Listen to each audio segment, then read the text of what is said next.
கார்ட sex வந்து இன்னைக்கு டே 3. So இன்னைக்கு என்னென்ன ஒர்க்லாம் பார்த்தீங்கன்னா, கீழ உள்ள பேப்பர்லாம் வேஸ்ட்டா போச்சு. ஸோ பேப்பர் மாத்த வேண்டியிருக்கு.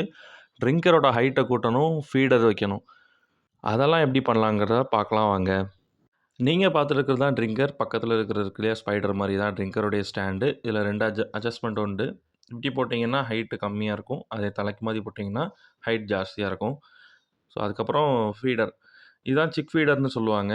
இதில பார்த்தீங்கன்னா பபிள்ஸா இருக்கும். காடை குஞ்சு உள்ள போனாலும் ஈஸியா ஏறி வெளிய வர்ற மாரி தான் இருக்கும். டே 1லயே வைக்காதீங்க. சில டைம் அது வெளிய வர்றதுக்கு கஷ்டப்படும்.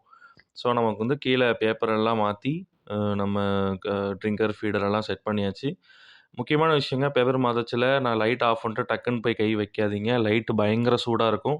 ஆல்ரெடி வளர்த்துட்டு இருக்கிறவங்களுக்கு எக்ஸ்பீரியன்ஸ் இருக்கும். புதுசா வளர்க்குறவங்களுக்கான சின்ன டிப்பு தான் இது. அப்புறம் மிக முக்கியமா வேலை முடிச்சதுக்கப்புறம் காடைய லைட்லாம் ஆன் பண்ணிட்டு, காடைய ஒரு 5 மினிட்ஸ் அப்சர்வ் பண்ணிட்டு அதுக்கப்புறம் மூவ் பண்ணுங்க. Thank you.